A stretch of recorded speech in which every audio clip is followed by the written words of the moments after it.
Is Navraj Narula here? We have your wallet. Navraj Narula, your wallet, your ID, your all kinds of things are in this wallet. Anyway, I'll make the announcement later.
Can I ask everyone to take their seats, please? We're going to start very soon.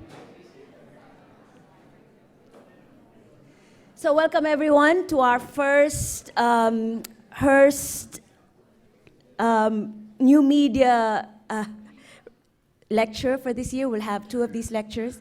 This is the first one for this year. And we're very pleased that we have a really exciting speaker for you today. I'm Sheila Coronel. If you don't know me yet, I'm academic dean here at the Columbia Journalism School.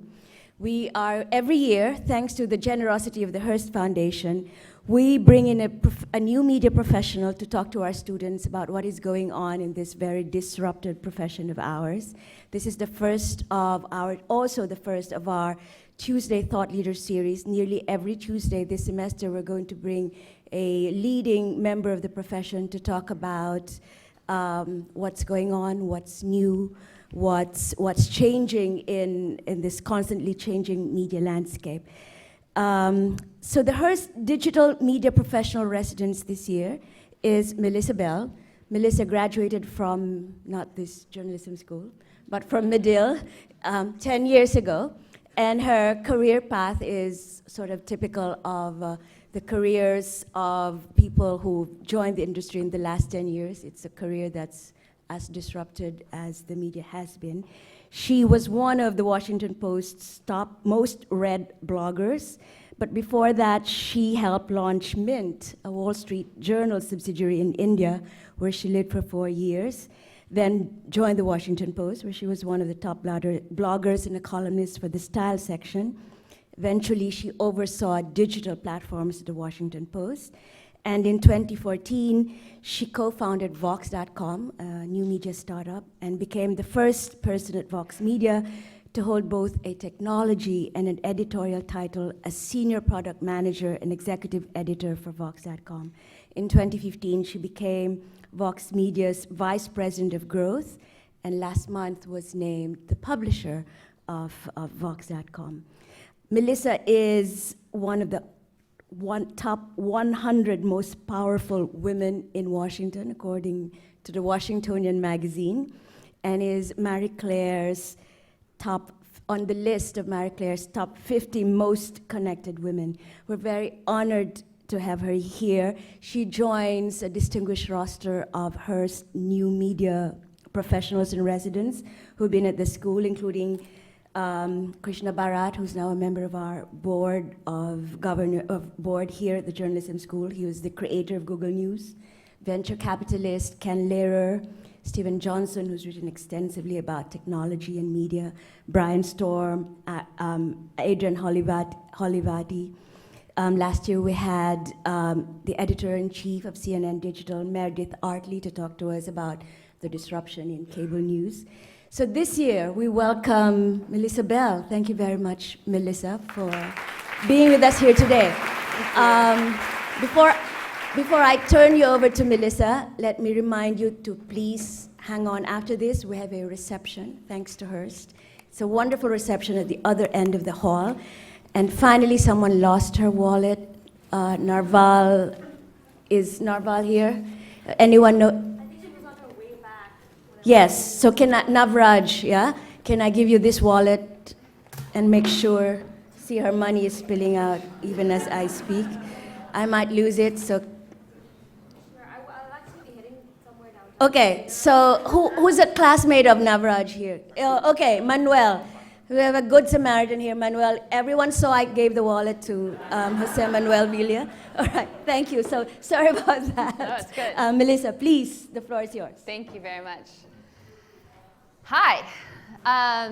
So a couple things about me. One is I work for Vox Media. I'm the publisher of Vox Media, and I'll tell you a little bit about what that is. But it gets confused sometimes with Vox.com. I did start Vox.com. That was correct. And I'll tell you a little bit about that. But that was just one small thing. The second thing is that was a very lovely introduction, and thank you very much. I sound so much more impressive when she says it than what I think in my head.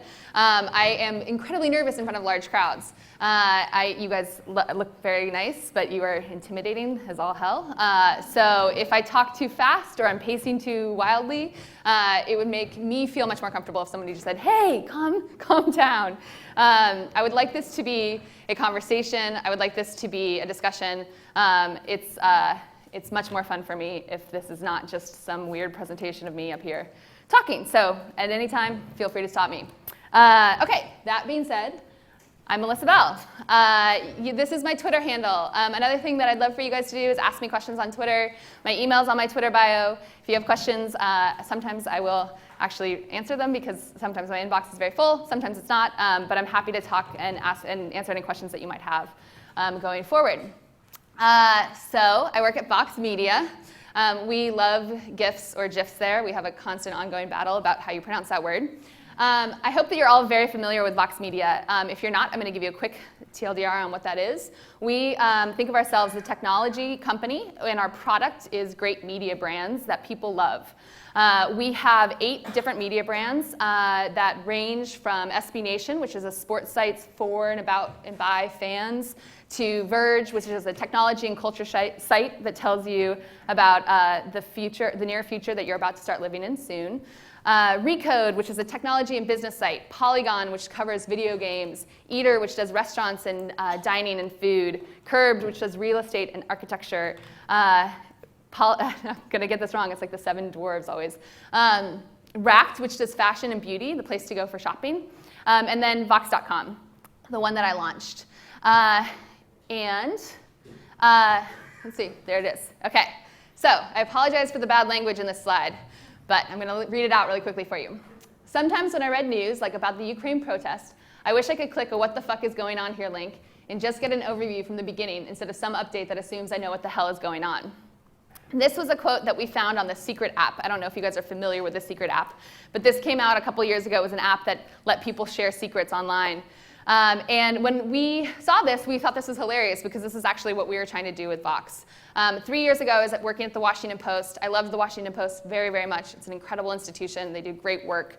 But we were still publishing news in a technology system that was built years ago. Either a newspaper that had limited space and came every day to your front door, or television shows, which have a limited amount of time.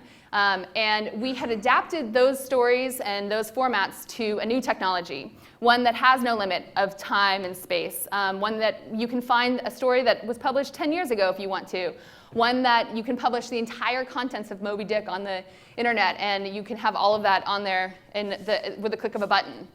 That means we're in a time when we're not delivering news in the best way. We are confusing people. We are making them dive into a flood of updates and information, and people are confused. We called this the WTF problem. I cleaned up my language for you all. And we decided to launch a site. There we go. We decided to launch a site that tried to address this.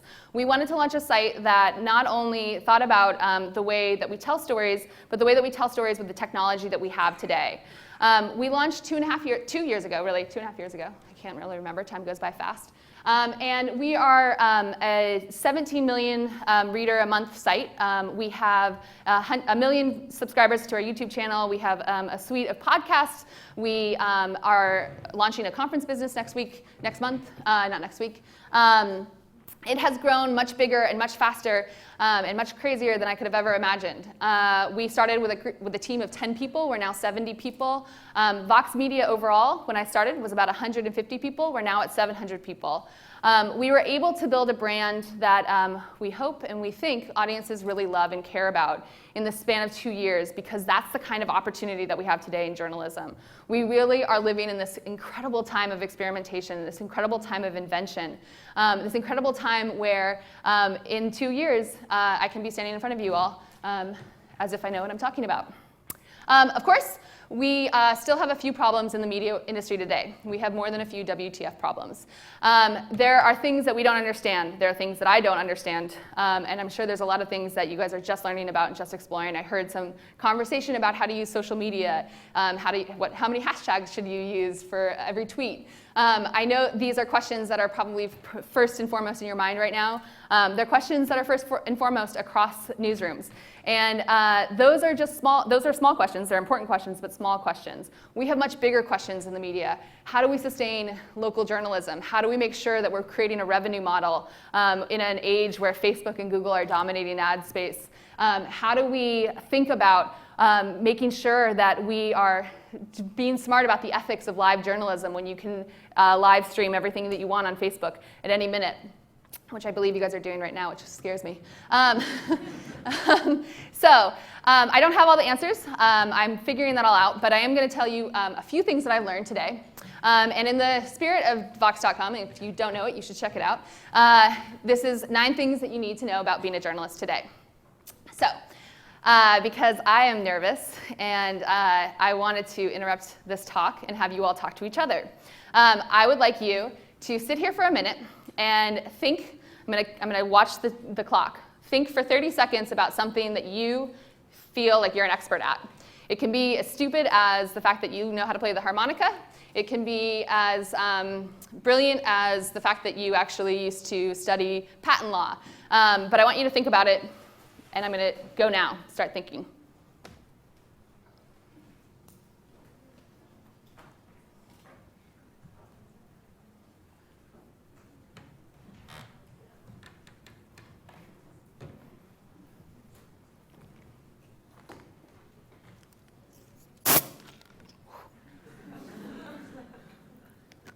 Okay. Wow, it's so much worse when you're just standing there silently. Okay, so I want you to turn to the person next to you, and I want you to introduce yourself, and I want you to tell the person what you are an expert at, because the first thing that you need to know is they are an expert at something that you know nothing about. So go. Talk to each other.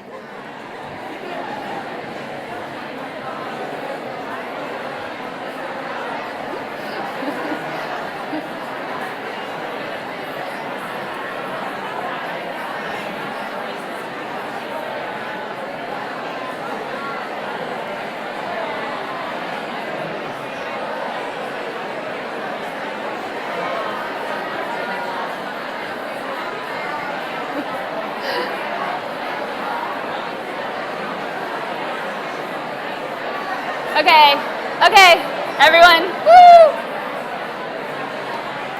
I should have get like a bell. This is never ending. Hey guys.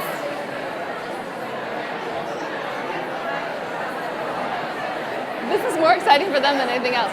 Yeah, I should get a bell.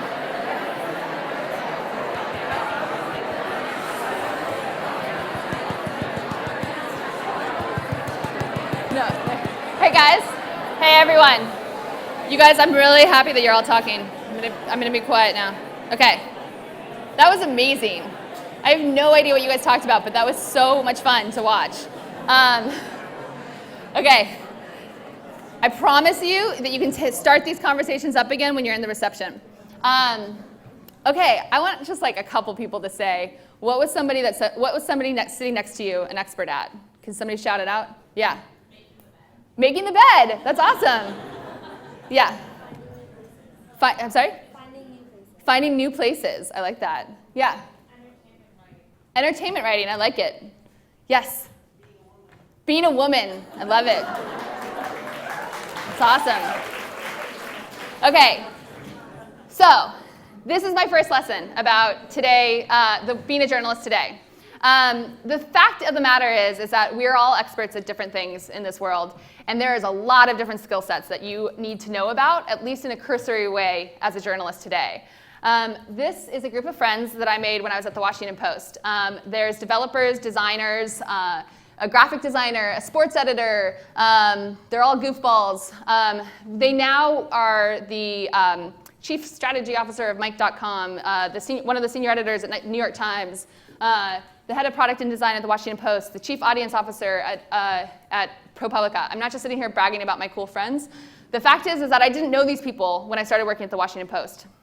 I went out and I was super scared, and the place is really intimidating, and it's quiet, and it was in 2010 when our industry had gone through like a massive, horrible experience. And people were scared to get to know each other, and people were scared to talk to each other. And we slowly started edging up to each other and started talking to each other and started asking questions with one another. And the fact is that I was a writer. I didn't know anything about product development. I didn't know anything about design. I didn't know anything about how would you reach an audience on Twitter. Amanda Zamora, who is sitting in the back there, was brilliant at that. She knew how to build communities online. She did it at ProPublica for years. She's now doing it at Texas Tribune. She taught me so much. The fact of the matter is that these are the people in the room that you're sitting next to right now that will teach you so much. I still talk to these people every single day. We have a Slack room. We still chat. It's invaluable to make friends in this industry that you have no idea what they do because they're going to teach you everything that you need to know about their areas of expertise. And when you don't learn it, you can just call them up and you can ask them. Actually, not call them up. Nobody does that anymore. Slack DM them. OK, so when you're at the reception, go up to some other people and ask them what they're experts at. OK, number 2, be curious for your job and about your job. You literally get paid to ask questions.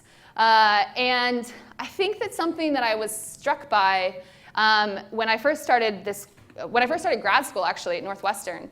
I didn't have a background as a journalist. I was a lost, degenerate soul who moved to the mountains after college and was snowboarding and was very unclear about what I wanted to do with my life. And I went to Northwestern, and they put me out on the street, and they let me go ask people questions.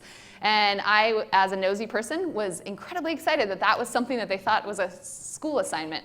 It turns out that that's actually a lot of your career. So you know that. You go out as a reporter, you ask questions. But a lot of people don't ask questions about our own industry. This is something that I am struck by over and over again. You have to ask questions about our industry. It's incredible to be able to go out and to dive into somebody's the new world that you find out about. You get to go out and report on people that are anyone from Elon Musk who wants to talk about all of us living in a computer simulation to a bartender down the street who has lived there for 50 years. I mean, you can go out and you can find and explore the most incredible landscapes by being a journalist. But you need to know about your industry. You need to be curious about what we do and why we're doing it. You have to understand that there's a lot of change that happens with us. You have to understand that this is a time that is going to always be confusing. I always think about the fact that it took years and years for them to perfect the printing press. You don't think it took that long, but there was all of these fights about how big a magazine should be, what should the quality of the paper be. Think about that only it's exploded in terms of how should a news experience seem on the phone? How should a news experience seem on Facebook Live? So you got to ask questions about your own industry. We have to know ourselves. OK, third point. The medium is not the message. My dad made me read Marshall McLuhan when I was very young, because he's a strange man. If you look at a lot of the great traditional news organizations, they are typically tied to the medium that they were born within. The New York Times is a newspaper. The Washington Post is a newspaper. CNN is a broadcast channel. They are adapting very fast. They are adapting very well. I love the work that is coming out of them. And they're doing it on platforms all across the Ethernet, whatever you want to call it, the world. But they are still struggling to pull away from the identity as newspapers and broadcast channels. We had the ability as a digital startup to launch a website, and we could have been tied to that website. We could have had people think of us as Vox.com. But over the last 2 years, we have become not .coms everywhere. We are on all of these different platforms. We are on stages. We're on Roku sets. We're on podcasts. This is how you can deliver news today. There's so many different formats for this. It can be incredibly overwhelming. You also don't need to be an expert in all of these formats. That's why you have friends, so they can be experts in other formats than you, and you can learn from them. But the fact of the matter is, there's such a huge influx of possibilities for our stories today. And we have to be aware of that and adapt to it. The second thing is, the fourth thing, sorry, I don't know how to count. The medium is the message. I lied about number 3. I didn't lie, it's true. The thing that we need to be thinking about, though, is that every single platform, every single format has its own identity, has its own experience. I think one of the mistakes that we made when we were moving from newspapers to the internet was that we thought we could just take a newspaper article and put it on the web. That was not thinking about the characteristics of the internet. That was not thinking about the possibilities about what technology can bring to a story. I still get so frustrated about the fact that I feel like that one of the best technological advancements that the web had was the hyperlink. It allowed you to just dive deeper into a story, and that simple hyperlink let you create like an entire connection to the whole history of the subject that you were suddenly reading yourself on. And we've corrupted the hyperlink. Hyperlinks take you to Amazon stores to buy a T-shirt, or they take you to a dead-end topic page, or they take you to who knows what. And that's so frustrating because it means that we have not, in 20 years, really fully thought about what the web can do when we're telling stories. This is a quick example of a Facebook quiz that we put up. I don't know why I keep choosing such like really enlightening pieces for everyone to look at. But we were trying to tell the story of this massive amount of fear that was raised around Ebola. There was this huge outcry in the US that there was this fear that Ebola was going to be coming here, and what were we going to do, and how do you think about it? And the fact of the matter is that this is all you needed to say to the people that were having that concern. It was a Facebook post. People on Facebook were the ones that were having the most concern. There was a lot of concern on the Facebook platform. And Facebook allows for this simple visual presentation of news. I was so proud of the team that created this because they knew that the story was one single question and answer. And they knew that they had to do it in a format that was fit for Facebook. This never appeared on a website, but I believe we had around like 20 million people who saw this. So that being said, I just mentioned a lot of formats. I mentioned a lot of different types of it. I mentioned a lot of different ways that you can get news. It can feel frightening. You're learning social media platforms that you've never been on. I'm still trying to figure out what the heck Musical.ly is. But I think something that we can get lost in is the formats. We can get lost in this idea that we have to know Facebook, that we have to know how to podcast and go on video and also be a writer and somehow like learn how to design in the process. And what we don't remember all the time is that we're storytellers. Our advantage as journalists is the most fundamental activity of humankind that we've had for years and years and years. We tell stories. We try to make sense of the world around us. We try to explain to people what your experience was, what other people's experience was, and we cannot get away from that. If we get away from that, we lose our competitive advantage. We lose the fact that we get to be the experts as storytellers. We get to be the ones that get to go out and ask those questions. 6, it's about telling a goddamn story to people. I don't know why I was so adamant about cursing, but I'm glad I was. So not only are we storytellers, we have to remember who our audience is, and we have to remember that that we're trying to provide a service to people. I think that one of the problems that I felt news often did to me was that it left me out. If I was busy, if I was distracted for a little while, if I went on vacation, if I didn't know a subject very well, I felt excluded from the news. It was that so much information had passed. So many people thought that you were up to date on the stories, that they weren't actually helping you guide yourself through the stories. They weren't bringing you along in the journey of discovery. I also think sometimes we can forget that we can have a conversation with people, that people are oftentimes the experts more than you are. This is one of the great benefits of the way that we communicate today, is that we actually have an amazing ability to get input for our stories. We're able to engage in a conversation with people. When we started Vox, I started doing this thing where I would write about what we were building out, and it was one of my favorite things because I would have Q&As with people who were readers, and they would tell me what they didn't like and what they liked about the site. And they were really smart. They would come in, and I'd have people who were experts in the industry, Apple designers, people who really cared about what we were doing, giving me input on how we should better our product.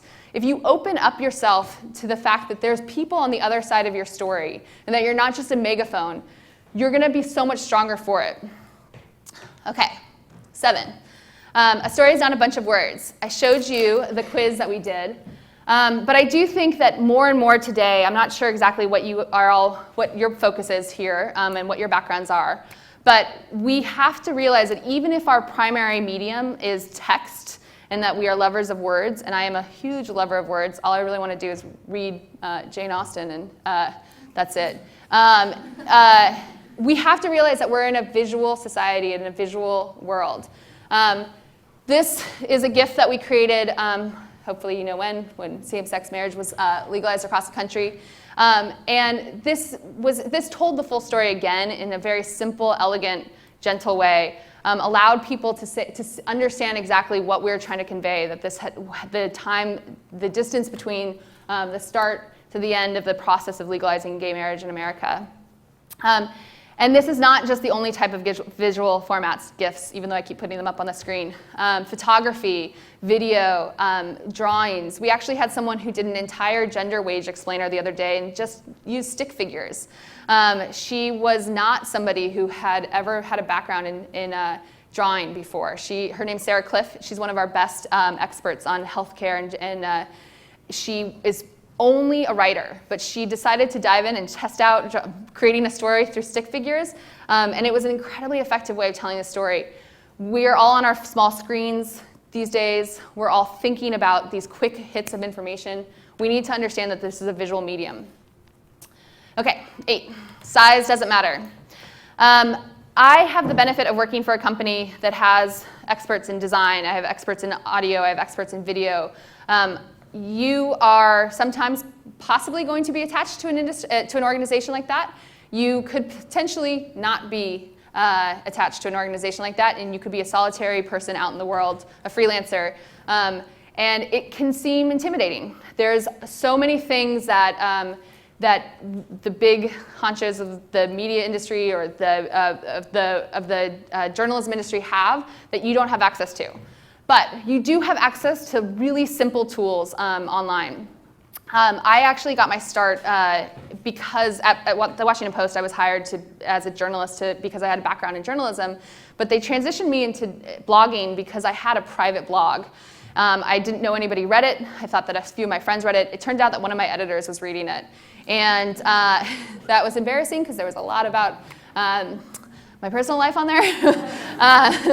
But he thought that it was really fantastic that I had a way of talking online that was conversational and good enough for me to launch a blog at the Washington Post. He pushed me into that because he randomly came across this sort of sad, plaintive, very emo blog that I wrote. I want you guys to think about this. This is Herman Lopez.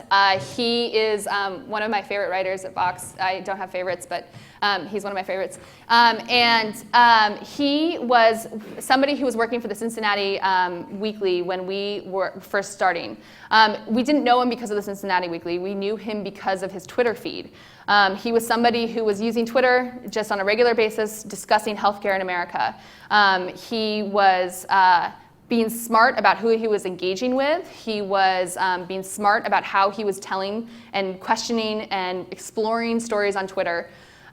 You have those tools. You can explore a blog. You can use Twitter. You can get on Snapchat. You can start using Instagram. Become an expert in something on the internet. It can show your work. It can show your capabilities. It can show your strength. We hired Herman. Isn't he so sweet? And Herman is now a very incredibly well-known writer. Trevor Noah just the other day gave an interview saying that he loves everything that Herman Lopez does. They now are in a little Twitter love affair. And he's thrilled. 2 years ago, he was just a young adult on Twitter trying to make some statements about how he was concerned about healthcare in the US, and now he's having a love affair with Trevor Noah. Okay. So size doesn't matter, but money does. I said this at the very beginning, that we are in a place where monetization is still a major question. it is still a concern. And it is particularly a concern for places that I worry about the most, like local news organizations. We have figured out in some ways some great digital opportunities at a national scale. We are still trying to figure that out for local news organizations. And it's still up in the air. It's still constantly a concern, and we have to be vigilant about making sure that we can provide a space and a place for journalism to flourish. You may be sitting in here thinking that you're going to be a journalist and that you're going to be on the reporting side and the editorial side, but I want to remind you that it is actually your responsibility just as much as anyone else at the company to understand where your money comes from, how they are making money, and what is the dangers. We have to be smarter about how we were in the past. This is something that we always put up at Vox Media. We think that we have to have a company that knows how to create content, product, and advertising together, or else we're going to fail. It doesn't mean that obviously our reporters are not involved in necessarily any of the advertising decisions, but they do know our finances. They do know how we're doing in the market. They do know how we make money, because if they don't, they may miss something. Somebody that I admire very much, Rob King of ESPN, tells this story about his days when he was a newspaper reporter, and I believe he was in Pittsburgh, but don't hold me to that. And the newspaper had this great coverage on this new website called Craigslist. And the reporters were just doing this intensive interviews with the founder of Craigslist. They were really talking about how this is potentially going to destroy the industry of classified ads. But nobody on the team of reporters thought to maybe tell their editors or have the editors tell the advertising sides that, hey, there's something really wrong with what's happening right now, because our classified ad business is what makes money. And then nobody on the classified ad business was obviously reading the newspaper enough to realize the threat that Craigslist held for us. So whatever you do, you have to be aware of the fact that it does cost money to produce great journalism. And if you aren't thinking about it, and you're not constantly aware that we need to continue to build businesses around this to support this kind of journalism, we're going to be in trouble. Okay, one bonus, just because I love this GIF. So, figure out uniquely what makes you you. What makes you uniquely you. I think that one of the best ways to stand out in today's world, and the best ways to make sure that your stories stand out, is to understand where your value lies. You guys all just came up with something that you're experts in. Figure out who you are and what you can do and what you can deliver. What makes you great? You know how to be a fantastic woman. You know how to talk to people really well. You know how to take photographs. Whatever it is, that's the value that you can bring. Push into that. Become an expert in whatever you feel passionate about, whatever you feel is your strength. And be proud of that. I am nervous, and I say it out loud, but that's me, and I know it's my personality. And I know, hopefully, it makes me a little bit more approachable when we're at the reception. So figure out what makes you uniquely you, and you will be unstoppable in the media world today. So that's all I've got today. I really wanted to leave some time and space for questions, so I hope you have some. If you do not, then we can just go have some drinks.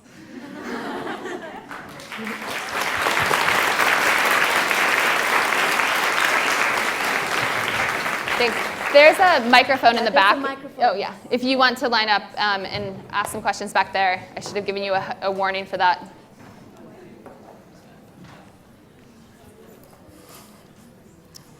Hi, my name's Elise. Thank you so much for coming this evening. Thanks. I was wondering about your business model. How did you end up monetizing all those different platforms? That's great. I'm glad that you asked that. So we have, one of the things that I think is really wonderful about Vox Media is this network effect that we have. We think about it with our brands. We have 8 brands. We're diversified across the subject areas that we cover.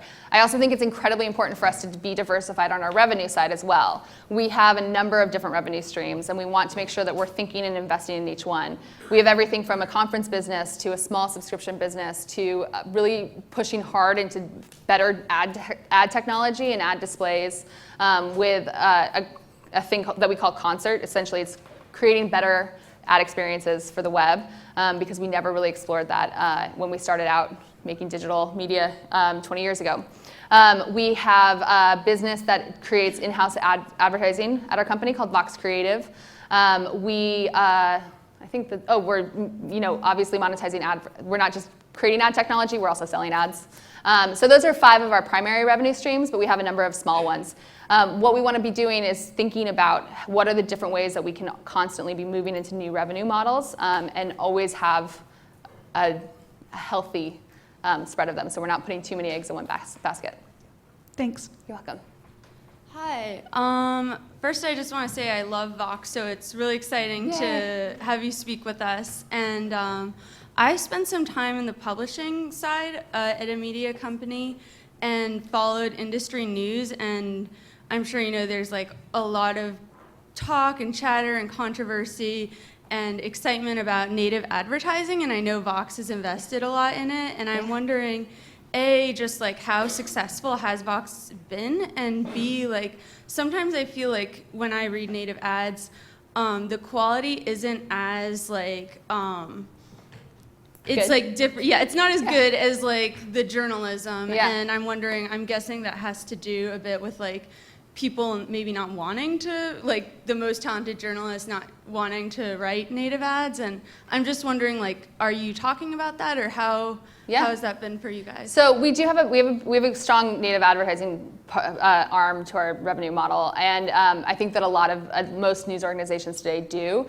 It's definitely a huge growing revenue stream for most organizations. One of the things that we think about is that we equip the native ad group, which we call Vox Creative, with the same kind of technology and storytelling capabilities that our other brands have. We're able to think about like the best practices that people use and then make sure that the Vox Creative team has those and are equipped with those. So the quality of our storytelling can be better, the product can be better overall. I think that like the controversy of native advertising is always something that I'm like really intrigued by, because native advertising is basically an attempt to just have like less shitty ads on the web. Like we created like bad webs. Like I'm sorry, not bad webs, bad ads. Like we just have like these like, we had like banner ads and we had like non-useful ads. And I used to, when I was like a kid, like I would seriously like read the newspaper just to get the movie listings, and that's an ad. It was an ad put in there by like the theaters in my neighborhood. If you listen to podcasts, like I think there's incredible, interesting, like Ira Glass's soothing voice telling me to, I don't know, buy a mattress. Like there's really great advertising experiences. We didn't do those online. And so I think the native advertising industry is kind of trying to figure out how to create a more high quality ad. So I think that like it's a big thing that we're looking at, we're thinking about. And I think that if you can do the same thing that like podcasts have done successfully, where there's music playing, or there's some recognition that this is an advertisement. I think that people in the audience can help figure out which is an ad and which isn't. But that's sort of my 2-minute lecture on native ads. Sorry. Thank you. Thanks. Hi, Melissa. Hi. My name's Max. Hi, Max. First of all, I just wanted to say thank you, because I passed my undergrad exams entirely because of Vox. Oh, So great. thank you so much. Yes. That was our goal. We actually, seriously, that was like one of the things that we said, was that we wanted to be like the smart friend that you'd cheat on in college. So I appreciate that. And then I kind of wanted to ask you about your publisher a little bit. Last year here we had Dao Nguyen, who's BuzzFeed's publisher, come and talk a bit about her work. And I was kind of wondering why kind of digital places are using the word publisher as places like Time are getting rid of the word publisher and trying to get rid of their publishers. Because we love throwbacks. Okay, so I think that there's a couple things. One of them is that I love, first of all, Dow's awesome, and I was definitely inspired by her role. She's somebody that I look up to immensely. If you guys don't know her, she's the publisher of BuzzFeed, and she does a lot of writing about like how they grow their audiences and think about things. So check her out. I think that some of the things that I thought about a lot when we were talking about my title in particular is that it's the same thing with me saying that there's remembering that we're storytellers. I sometimes think that we have to reinvent everything, and that we are constantly saying like, okay, everything's new. Like we're telling news on our phone. Like how do we do that? And the truth is that like the fundamentals of like telling stories and finding out information and building sources and establishing establishing expertise in an area, those fundamentals don't change. And I think that we need to be smart about being open to a type of change and being open to a type of exploration, but then really like honoring the past and honoring the traditions that do matter and that should remain intact. And so that's kind of one of the reasons why we enjoy throwback titles. Thanks. Hello, Melissa. Thank you very much for your talk. My name is Cale Holmes. One of the things I like that you touched on is how the medium is the message and how it's very conscious to know how every medium, every platform has its own identity. I also, especially when I was younger, was really into the ideas of Marshall McLuhan. And I wanted to ask you, just like, your perspective, your opinion on the internet, because a lot of people, it was sort of something that, in a way, he foresaw, especially when he talked about the global village. And I wanted to ask you, whether you think that as a medium, the internet is like something that's hot or cool, which are words he used to sort of, I guess, understand media and the effect that it would have on audiences. Because on one hand, it could be a very participatory medium, but on the other hand, it also mimics a lot of things like, that were common in the age of the newspaper. So what are you using the internet as a medium and what it functions as? Okay, well, we're not going to break early for wine. No, I'm just kidding. No, I think that the internet is just like every other medium is neutral. It's what you do with it that makes it either a positive force or a negative force. And I think that some of the things that I love about the internet, I think you mentioned like the global village. I lived in India for 4 years, and I was able to have a great relationship with my family in California because we had access to the internet and we were able to talk on there all the time. I'm able to keep in touch with my friends from India. I'm able to be very aware when news happens over there. When we have news stories here, we're able to reach people all over the place. That access to information and that access to helping to bring in voices that are not necessarily heard all of the time is unbelievable. It's incredible how much that has changed, I think, our culture, and it's changed. I think before a lot of times people would think that Hollywood was like one of the best apostles for American culture out there in the world, and that sometimes it could be a little dangerous because it's Hollywood movies is like the one way that people know us. But I think the internet has allowed us to know each other but much better, and I love that. I also think that there's some like very negative parts about the medium, and I think that access to people all over the world can then spread messages that are untrue, that are dangerous. Yeah. There's a power in creating a sort of mob mentalities and using it as a tool for occasionally like almost like dictatorial effects where, something that I think that ISIS unfortunately has really been able to do in a frightening and scary way, where they're able to bring people in that they would not normally ever reach because of the reaches of the internet.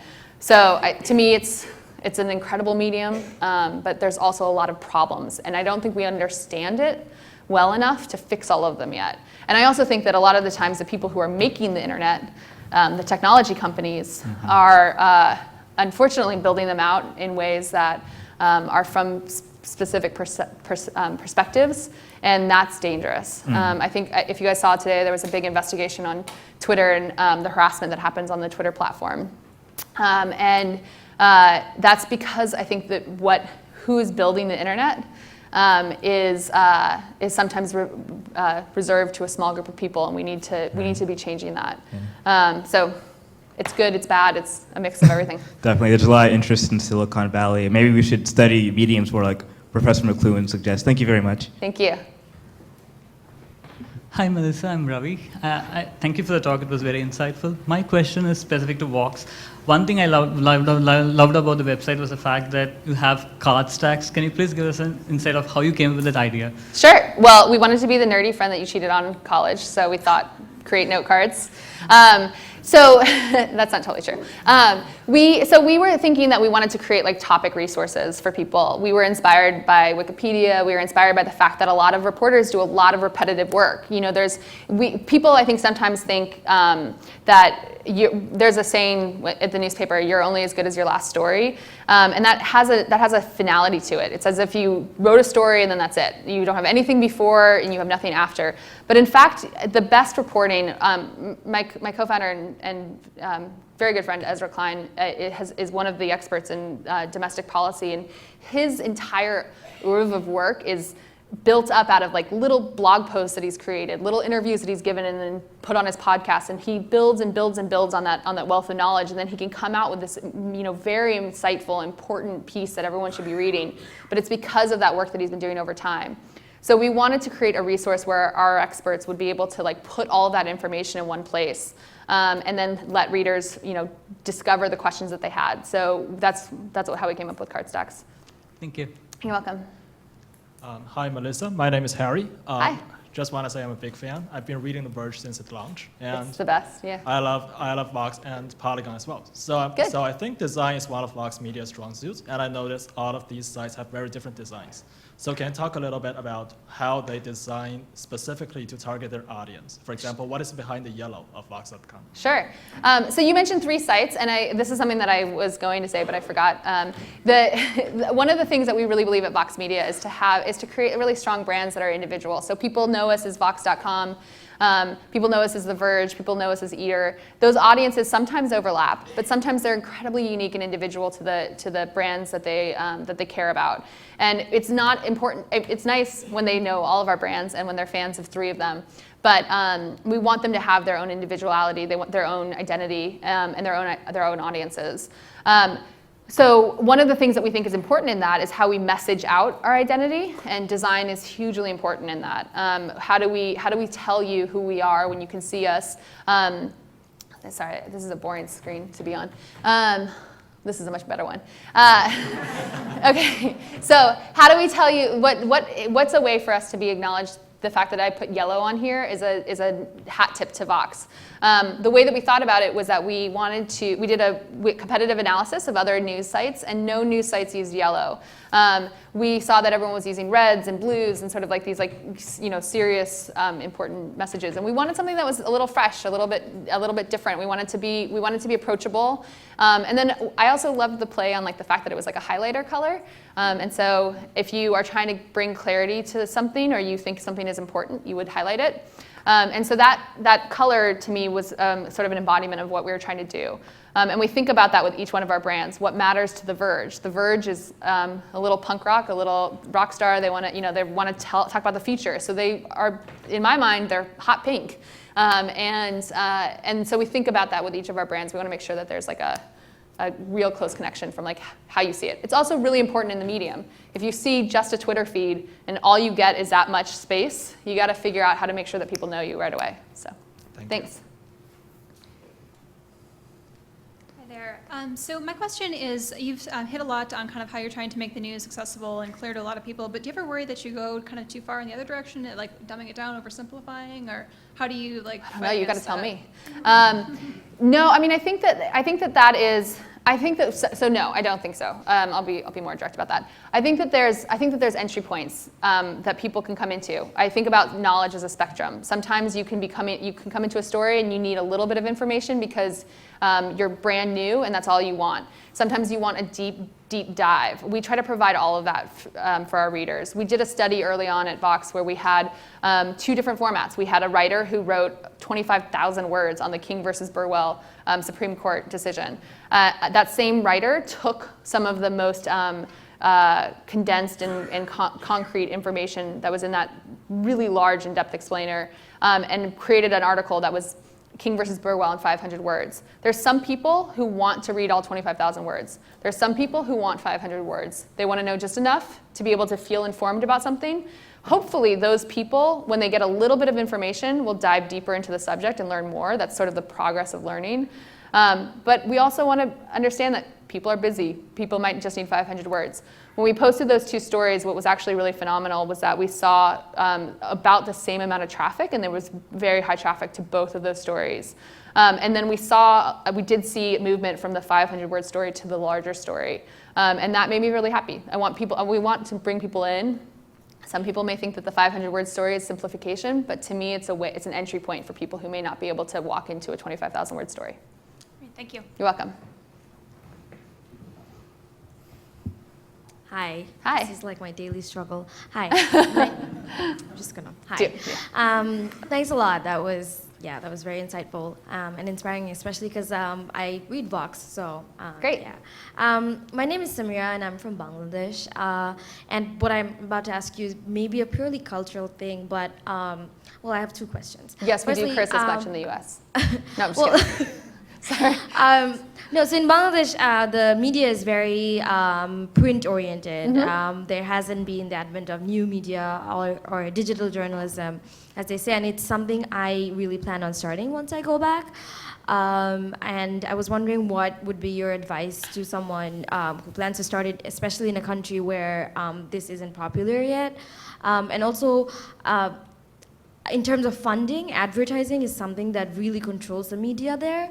And I don't know how much of it is the case in the US, but how would you advise someone to kind of navigate around that? Sure. So I think that, it's really, so Bangladesh and India and other places that are more print focused still, I'm so interested in those countries because they are also incredibly mobile focused. And I think you should go back and start a WhatsApp news organization and literally deliver news by WhatsApp. I don't know if they use it as much in India as they do in Bangladesh, but this is kind of like my secret plan. Don't tell anyone. I'm gonna quit and go back and start a WhatsApp news organization. Because that's how you have to think about who are the people you're trying to reach and how are they, what are they using to get information? I think that according to my friends in India, they only use WhatsApp right now. They have these large groups that they're all on, and that's where they talk, that's where they learn about everything. They share links on there. And so why not start a news organization on where the people are, where the largest audience is? I think that with that model, there's a number of ways that there might be a completely different revenue model for that. You might have, sponsored posts that are e-commerce posts.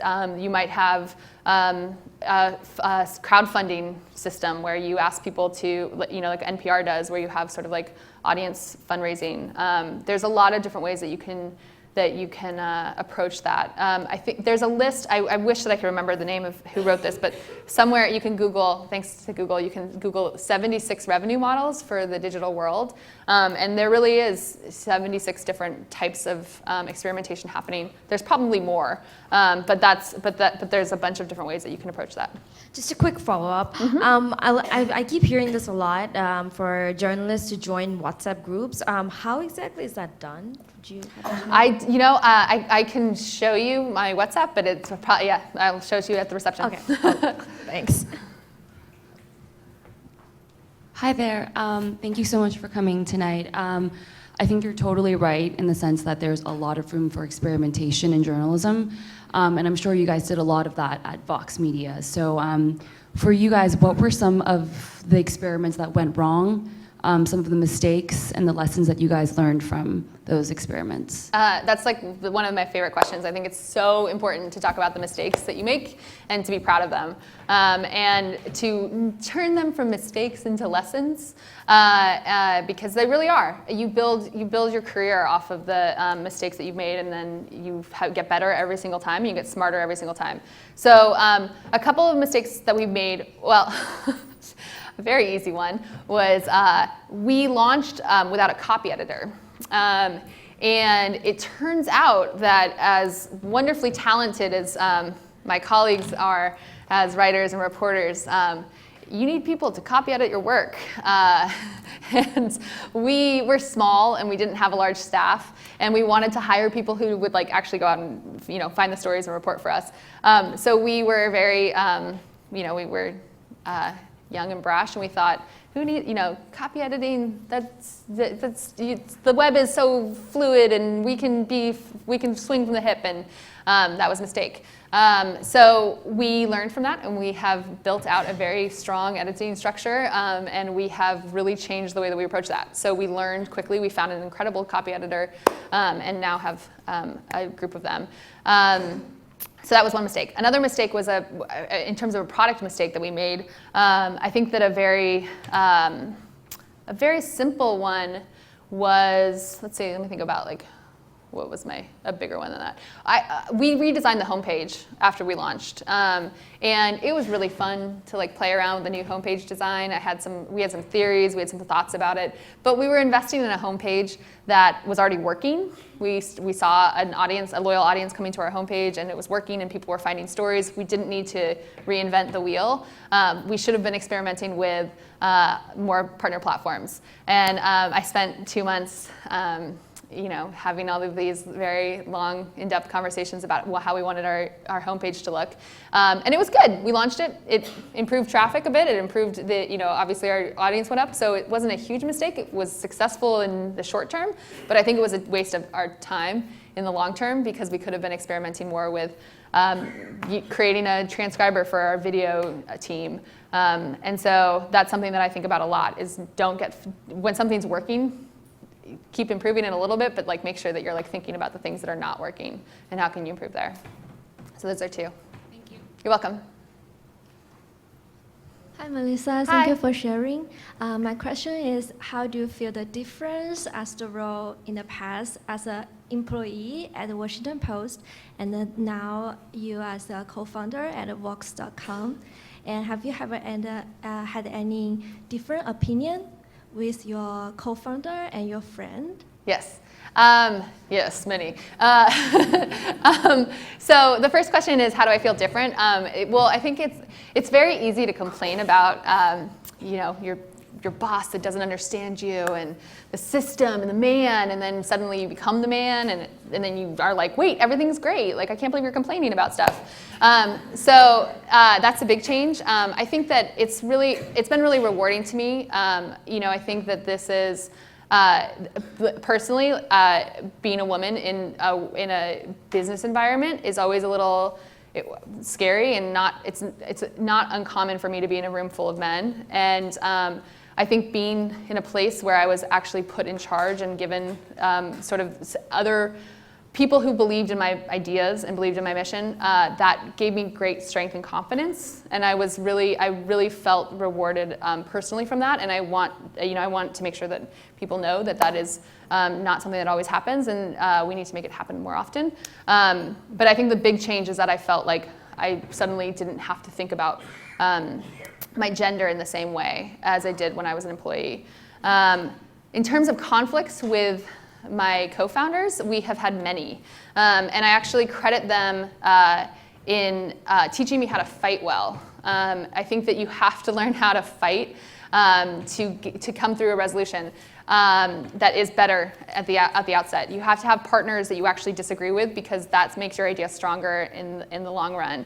And I think before we'd get into fights, and I would be hurt, or think that my idea wasn't good enough, or think that there was that they were questioning my ability or anything along those lines. And then I quickly learned that they have more confidence in their own ideas, and they just say it with a stronger, louder voice than I did. And I realized that I had to just say it with a stronger, louder voice, and then we could get to a better answer in the end. So I think it's important to fight but fight well, and fight with decency, and not to fight in a personal way, but to fight in a way that is about the idea. And that's been a great lesson for me. Thank you. You're welcome. Hi, Melissa. My name is Tom. Thanks for doing this. Of course. I've been told to let you know this is the last question, so a lot of pressure. Wait, there's another question right next to you, and she has an awesome hat on, so you... Oh, you have a question too? Okay, yeah. This is the second to last okay. question. But, oh, sure. I was listening to a conversation with you and Ezra on his podcast. It wasn't weird. And he mentioned that one of your strong suits was creating sort of informal power structures within organizations. I was wondering if you could explain what he meant by that, and sort of how you go about doing that. So the first thing that I mentioned to you guys was getting to know each other. And I think that the way that, something that Ezra is kind and really credits me for is helping him build consensus and build teams to create projects and get things done. And the way that I did it when I was employee was to get to know people and to say like, hey, I have this idea, but I have no idea how to do it. You look like you know something. Let's talk about this and let's see if we can do something, and do things on the side. And it's fun to work with people. It's fun to collaborate and have conspirators and like to just say, hey, you're kind of kooky and strange, and I want to know you a little bit better, and what can we build together? So in that way, you can build strength in numbers, and you can build strength in ideas. Again, because you're fighting with people and you're disagreeing, your idea gets better and better.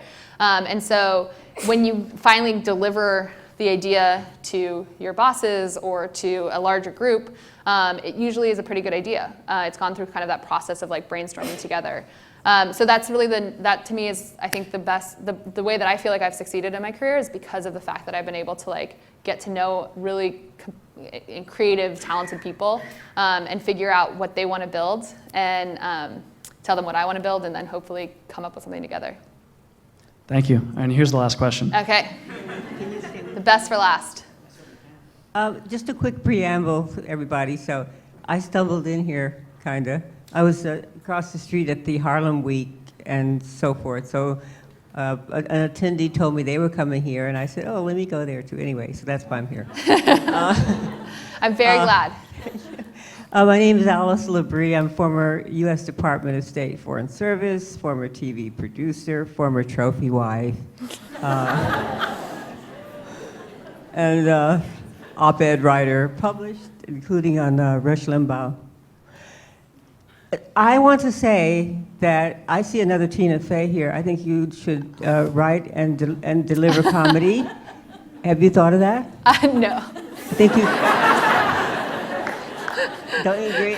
I do, and I think I used to be associate producer of an Emmy-nominated show, so I have an eye, you know. Thank you.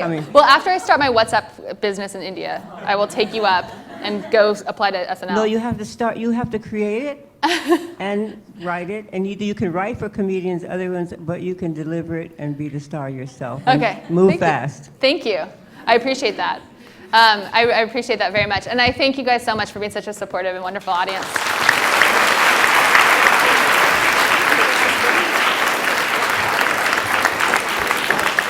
Thank you, Melissa, for such an engaging and wonderful and inspiring talk. So a reception awaits us at the other end of the hall, but reminder, next Tuesday, in our next Thought Leaders series, we will have the Dean's Welcome to the School, so please come to that. Dean Cole will be here on Tuesday, 6 o'clock, same time, same place. And the second Hearst Digital Media Lecture of the Year will be in April, on Friday, April 28 at 6 p.m. I hope to see you there. So please join us. Melissa will join us in the reception, and you can have real FaceTime with her. Thank you, everyone.